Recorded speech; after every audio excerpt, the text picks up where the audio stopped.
Bambi, le conte. Il y a de cela bien longtemps, par un chaud matin printanier, toute la forêt bruissait d'excitation. Le petit faon de maman Biche est né, venez vite le saluer. Il a de grands yeux noirs, son nez et son dos sont parsemés de taches blanches. Ils appelèrent le faon Bambi, et dès que ses fines petites pattes purent le porter, il entreprit de découvrir toutes les merveilles qui l'entouraient. Les taupes et les écureuils, les oiseaux et les chauves-souris, les fleurs et les papillons. Le printemps et l'été passèrent, et, un matin de la fin d'automne, il se réveilla pour découvrir à sa grande surprise qu'un blanc et doux tapis de neige avait tout recouvert. Il invita aussitôt tous ses petits amis à jouer avec lui dans ce nouvel environnement merveilleux. Hélas, avec l'hiver vinrent aussi les chasseurs.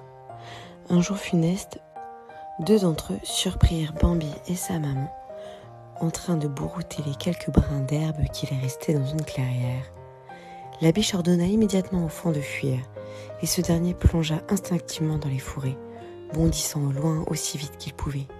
Quelques instants plus tard, ils entendirent un coup de feu, et, se retournant, il vit sa maman s'enfuir au loin.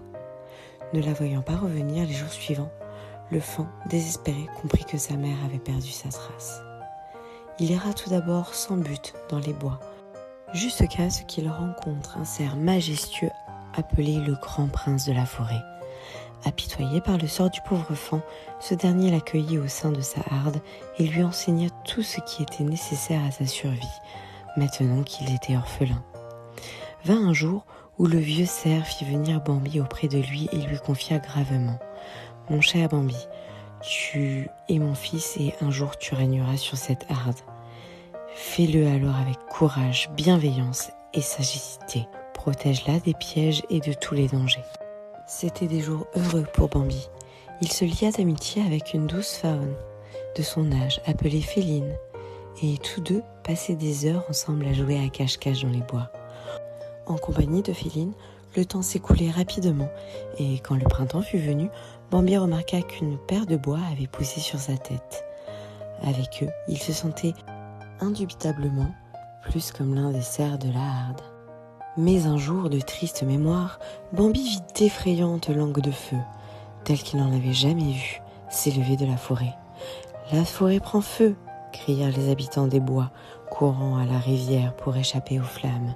Sans hésitation, le jeune cerf invita les plus petits animaux à grimper sur son dos et les aida ainsi à traverser la rivière.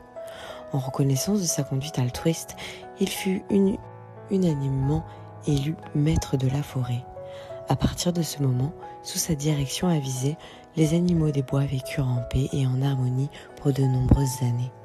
Pendant ce temps, l'amitié de Bambi et de Féline s'était muée en une tendre sentiment d'amour, et ils se marièrent donc et vécurent heureux pour la vie, entourés de leurs petits faons. Si tu as aimé cette histoire, n'hésite pas à liker la vidéo et à t'abonner.